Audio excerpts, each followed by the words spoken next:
Welcome back. I am VK. Verma. Math के percentage के 9वें class में आप लोगों का स्वागत है। अब हम लोग क्वेश्चन पर आते हैं। क्वेश्चन पर आने से पहले एक रिक्वेस्ट है, जो लोग क्लास नंबर 1 से नहीं देख रहे हैं, सीरियल वाइज नहीं देख रहे हैं, उनको क्लास समझ में नहीं आएगी, इसलिए शुरू से क्लास नंबर 1 से देखें।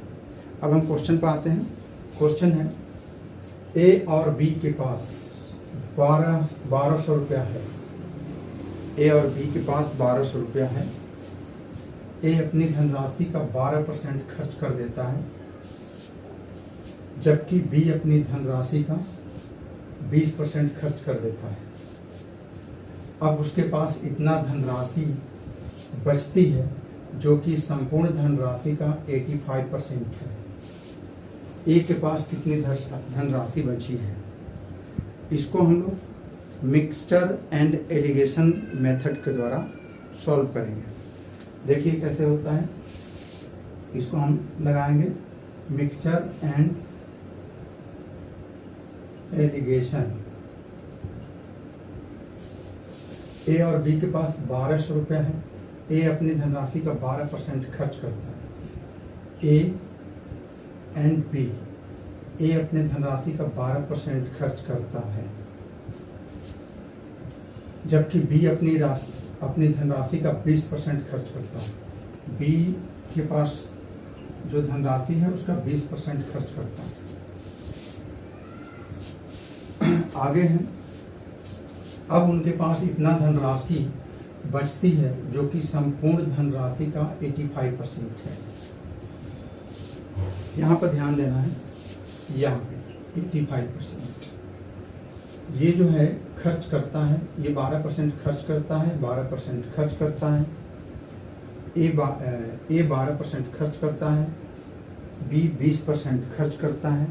लेकिन तो जो बीच में यहाँ आएगा वो भी खर्च करने वाला होना चाहिए, लेकिन यहाँ दिया हुआ है अब उसके पास इतनी धनराशि बचती है जो कि संपूर्ण धनराशि का 85% है। अब उनके पास यानी दोनों के पास इतनी धनराशि बचती है जो कि संपूर्ण धनराशि का 85% है। 85% है तो खर्च कितना हुआ, 100 माइनस 85। यहाँ ध्यान देना है, 100 माइनस 85। क्यों? क्योंकि ये धनराशि, अब उनके पास इतनी धनराशि बचती है जो कि संपूर्ण धनराशि का 85% है। 85% है तो हमें खर्च करने वाला धनराशि चाहिए जो दोनों का है। तो 100% में से 85% माइनस करेंगे तो 15%। यहाँ ट्रिकी बनाया गया है तो यहाँ 15%, यहाँ 15% होगा। अब उनके पास इतनी धनराशि बचती है जो कि संपूर्ण धनराशि का इतना है, यानी खर्च 85% है, यानी खर्च हुआ 15%। यानी दोनों का, ए और बी का दोनों का खर्च 15%। अब उनके पास, तो ए के पास कितनी धनराशि बची है ये हमें सॉल्व करना है। तो मिक्सर एंड एलिगेशन के द्वारा कैसे सॉल्व करते हैं इसको ध्यान दीजिए। यहाँ हम लेते हैं अंतर, यहाँ लेते हैं हम डिफरेंस।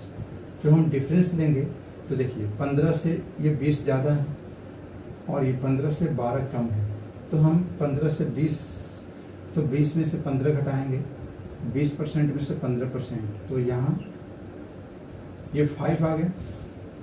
एंड यहाँ 15 में से 12 घटाएंगे तो यहाँ 3 आया। अब जो ये आया, ये रेशियो आया 5 एंड 3 ए रेशियो आया। ये रेशियो इनकम का आता है, ध्यान रखना है। ये इनकम का, ये जो रेशियो है ये इनकम का है, ये इनकम का रेशियो आता है। तो ए के पास कितनी धनराशि बची है, तो आप ये 5 एंड प्लस 5 प्लस 3 ये हो जाता है 8, और 8 इक्वल टू टोटल मनी उसके पास कितना है, ए और बी के पास 1200 रुपया है। ए एंड बी, ये ए के सामने, ये बी के सामने, ए के सामने 5, बी के सामने 3, दोनों को हमने ऐड किया तो 8 आया। और 8 का वैल्यू क्या है, ए और बी दोनों के पास 1200 रुपया है, ए और बी के पास 1200 रुपया है, यानी 8 इक्वल टू 1200 रुपया। तो हम 1 का वैल्यू निकालेंगे, 1, तो 1 बराबर 1 इक्वल टू, तो ये 1200 डिवाइडेड बाय 8, तो 1 का वैल्यू मिल गया, ये मिल जाएगा। लेकिन ए के पास कितनी धनराशि बची है ये पूछा जा रहा है। तो ए के पास धनराशि कितनी बची हुई है, ए का वैल्यू क्या है 5, तो 5 से यहीं को मल्टीपल कर देंगे। हम यहाँ कैलकुलेशन डायरेक्ट करेंगे, तो यहाँ 5 मल्टीपल कर लेंगे, तो यहाँ हम कैंसिल करेंगे, तो 8 एक मतलब हो जाएगा 8 बचे 40, 4 बचे 8 बचे 40, 0, तो यहाँ हो गया 150, 150 मल्टीपल 5, तो ये हो जाएगा 750 रुपीज। ये 750 रुपीज ये हुआ, लेकिन ये आंसर नहीं हुआ। आंसर के लिए थोड़ा और समझना है। आंसर बोल रहा है तो ए के पास कितनी धनराशि बची है, तो ए के पास कितनी धनराशि बची है, तो देखिए 750 मल्टीपल, यहाँ बोल रहा है ए अपनी धनराशि का 12% खर्च कर देता है, 12% खर्च कर देता है, तो बचा कितना 88%, तो इसका 88% निकालेंगे, 88% निकालेंगे, यानी 750 का 88% निकालेंगे, तब हमारा आएगा ए अपनी धनराशि का 12% खर्च कर देता है, तो बचता क्या है, 12% खर्च कर दिया तो बचा 88%, तो ए के पास कितनी धनराशि बची है। अब इसको सॉल्व करेंगे तब हमारा आंसर आएगा। तो इसको हम सॉल्व करेंगे तो ये कैंसिल होगा, ये 2 से कट जाएगा, 5 से कट जाएगा, और ये 15 हो जाएगा, और फिर ये 4 हो जाएगा। अब मल्टीपल करेंगे तो कितना हो जाएगा, ये 15 चौका 60, 6 15 60, 66, ये हो जाएगा 660। तो ए के पास कितनी धनराशि बची है, 660 रुपीज। नेक्स्ट क्वेश्चन है, शक्कर के मूल्य में 10% कमी होने से 270 रुपया में 1 किलोग्राम अधिक शक्कर मिलती है। शक्कर का प्रारंभिक मूल्य प्रति किलोग्राम क्या था। क्वेश्चन को समझने का प्रयास करें। क्वेश्चन है, शक्कर के मूल्य में 10% कमी होने से 270 रुपये में 1 किलोग्राम अधिक शक्कर मिलती है। शक्कर का प्रारंभिक मूल्य प्रति किलोग्राम क्या था। शक्कर के मूल्य में 10% की कमी, ये 10%। 10% का फ्रैक्शन वैल्यू क्या होता है, 1/10। इसका मतलब हुआ जो प्राइस है, शक्कर के मूल्य में प्राइस में 10% की कमी हुई, यानी old and new. Old price 10 था, पहले जो प्राइस था 10, तो 10% की कमी हुई। 10% की कमी हुई मतलब इस 10 में 1 की कमी, 1, 10 में 1 की कमी, 10%। पहला रेट 10 था तो बाद में वो रेट 1 कम हो गया, 10% की कमी हुई, यानी 9 हो गया। अब रही क्वांटिटी की, 10% की कमी होने से 270 रुपये में 1 किलोग्राम अधिक शक्कर मिलती है। अब क्वांटिटी को कैसे समझेंगे, देखिए जैसे हम लोग जानते हैं, जैसे किसी चीज़ का प्राइस जब कम होता है तो हम लोग क्वांटिटी ज़्यादा लेते हैं। कोई सामान है और उसका प्राइस यदि ज़्यादा होगा तो हम लोग उसको क्वांटिटी को कम कर देते हैं, कम लेते हैं। और यदि प्राइस कम हुआ, रेट गिरा, तो हम लोग क्वांटिटी बढ़ा देते हैं, फिर ज़्यादा लेते हैं। तो वही यहाँ नियम है, क्वांटिटी का यहाँ रिवर्स हो जाता है। तो ये प्राइस 10 था, प्राइस पहले 10 था, बाद में 9 हो गया। क्वांटिटी इसका रिवर्स हो जाता है, ऐसे हो जाता है, क्वांटिटी 9 हो जाएगा। यहाँ क्वांटिटी 9 और 9 से यहाँ 10 हो जाएगा। यानी जब प्राइस 10 था तो 9 ले रहे थे। अब देखिए, जब प्राइस 9 हुआ, प्राइस कम हुआ तो हम ज़्यादा ले लिए। ऐसे ये रिवर्स चलता है, इसको हम याद रखेंगे। जो प्राइस है उसका रिवर्स होता है क्वांटिटी, तो हम इसको याद रखेंगे। यहाँ कितने का अंतर है? 9 से 10, एक का अंतर है। कमी होने से 270 में 1 किलोग्राम अधिक शक्कर मिलती है। यानी जब कमी हुआ तो 270 रुपया में 1 किलोग्राम अधिक शक्कर मिलती है। यानी एक का वैल्यू कितना है? 1 किलोग्राम। एक का वैल्यू 1 kg है। तो जब एक का वैल्यू 1 kg है तो 9 के लिए हम क्या लिख सकते हैं? 1 मल्टीपल 9, तो 9 kg। यहाँ लिखे जाएंगे 9 kg। और यहाँ 10 है तो हम लिख देंगे 10 kg। अब क्वेश्चन है, शक्कर का प्रारंभिक मूल्य प्रति किलोग्राम क्या था? शक्कर का प्रारंभिक मूल्य ये है और बाद वाला मूल्य ये है। तो शक्कर का प्रारंभिक मूल्य ये हो जाएगा 270 डिवाइडेड बाय 9। तो शक्कर का प्रारंभिक मूल्य प्रति किलोग्राम क्या था? तो 270 डिवाइडेड बाय 9, तो कितना हो जाएगा? 30 रुपया प्रति kg। नेक्स्ट क्वेश्चन है, चीनी के मूल्य में 20% की कमी होने पर खरीदार 160 रुपये में 8 किलोग्राम अधिक चीनी खरीद सकता है। कमी होने से पहले चीनी का प्रति किलोग्राम मूल्य क्या था? सेम जो अभी हम लोग क्वेश्चन बनाए उसी पर बनेगा। चीनी के मूल्य में 20% की कमी, 20% की कमी, 20% की कमी, 20% की कमी मतलब 1 बाई फ्रैक्शन वैल्यू 1/5। यानी पहले जो प्राइस था 5 था, बाद में प्राइस 5 में 1 की कमी हो गई, यानी 4 हो गया। प्राइस 20% की कमी मतलब 1/5, तो 5 में 1 की कमी हो गई, 4 हो गया, प्राइस का हो गया। अब आ गया क्वांटिटी के लिए ये रिवर्स हो जाता है, क्वांटिटी रिवर्स हो जाता है।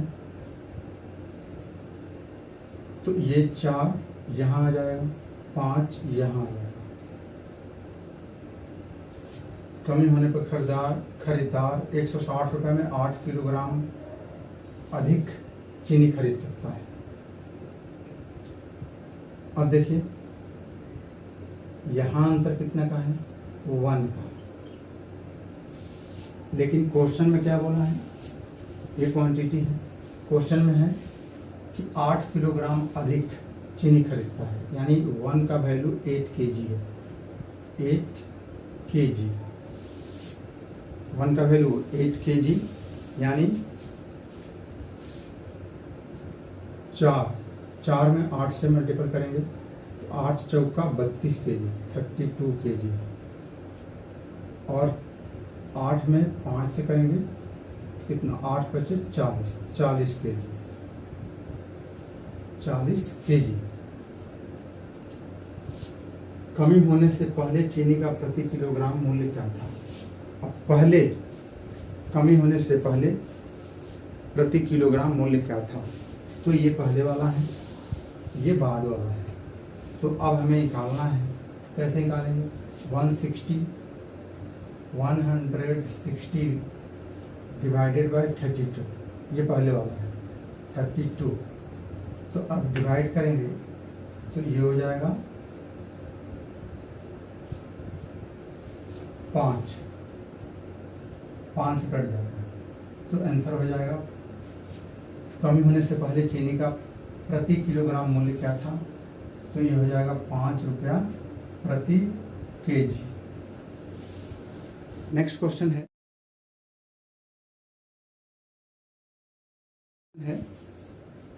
ए की आय बी से 20% कम है, तो बी की आय ए की आय का कितना प्रतिशत है? ये पहला क्वेश्चन, कितना प्रतिशत है। दूसरा क्वेश्चन, ए से कितना प्रतिशत अधिक है। इसको देखिए कैसे सॉल्व करेंगे। ए की आय बी से 20% कम है। अब 20% को हम क्या लिखेंगे? 20% को हम लिखेंगे 1/5 और यहाँ लिख लीजिए ए एंड यहाँ लिख लीजिए बी। तो ए की आय बी से कम है, यानी बी ज़्यादा है, ए कम है। ए की आय बी से 20% कम है, ए की आय कम है, तो बी को हम रखेंगे 5। बी के जगह हम क्या रखेंगे? 5। ए की आय बी से कम है, तो कितना कम है? ये हम माइनस कर लेंगे। 5 में से 1 गया, 4, यहाँ हो जाएगा 4। ए की आय बी से 20% कम है, इसका मतलब हुआ 20% का मतलब हुआ 1/5। तो यदि बी 5 है तो ए 4 है, एक ये माइनस हो गया, 4 है। कम है, ए की आय बी से 20% कम है, तो बी की आय ए की आय का कितना प्रतिशत है? पहला क्वेश्चन है बी की आय, तो बी की आय ए की आय का, तो बी की आय कितना है? 5। तो बी की आय ए की आय का, तो ए की आय कितना है? 4, तो 4 नीचे आएगा। बी की आय ए की आय का कितना प्रतिशत है? तो मल्टीपल 100, तो कितना हो जाएगा? ये 25 एंड 25 125%। तो बी की आय ए की आय का कितना प्रतिशत है? तो बी की आय ए की आय का 125% है। ये हो गया एक। अब सेकंड क्वेश्चन है, बी की आय ए से कितना प्रतिशत अधिक है? बी का आय ए से, तो यहाँ लेते हैं हम डिफरेंस कितना है? 1। बी की आय ए से कितना अधिक है? ए से कितना अधिक है? 1 ऊपर। बी की आय ए से कितना अधिक है? बी की आय ए से कितना प्रतिशत अधिक है? तो ए कितना है? 4 नीचे। कितना प्रतिशत अधिक है? मल्टीपल 100, तो ये हो जाएगा 25। तो सेकंड का आंसर हो गया ए से कितना प्रतिशत अधिक है? बी की आय ए से कितना प्रतिशत अधिक है? 25%, 25% अधिक है। नेक्स्ट क्वेश्चन है, किसी संख्या का 20% 120 है, तो उस संख्या का 120% कितना होगा? इसको कैसे सॉल्व करेंगे? इसमें यूनिटरी मेथड का यूज करेंगे। देखिए 20% 120 है, 120 है, तो उस संख्या का 120% कितना होगा?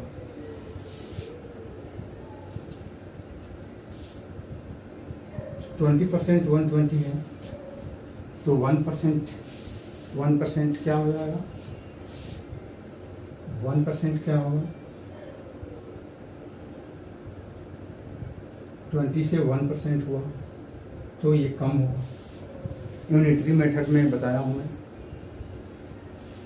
20% 120 है, तो 1% कम होगा, तो जब कम होता है तो डिवीजन करते हैं, तो 120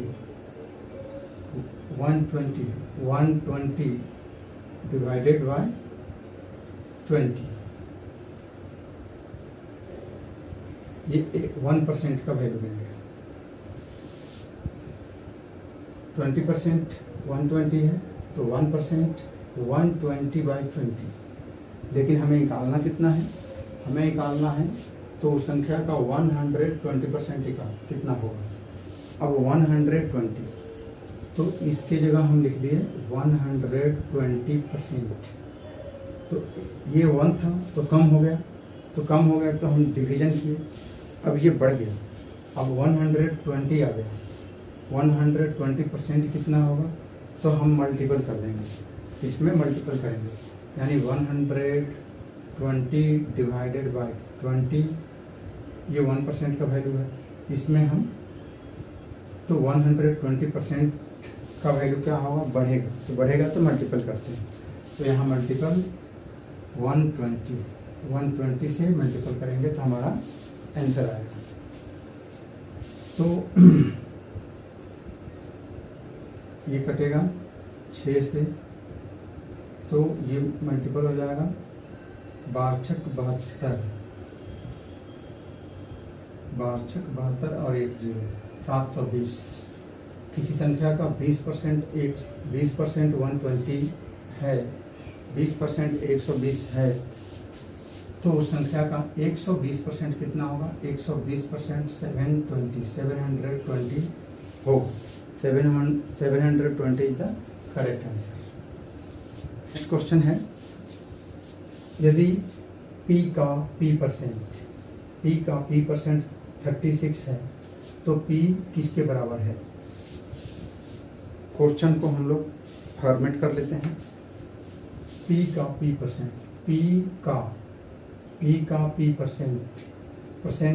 परसेंट नीचे जाएगा, यानी 100 नीचे जाएगा। P का P परसेंट 100, P का P परसेंट P/100 36 है, इक्वल टू 36 है, तो P किसके बराबर है?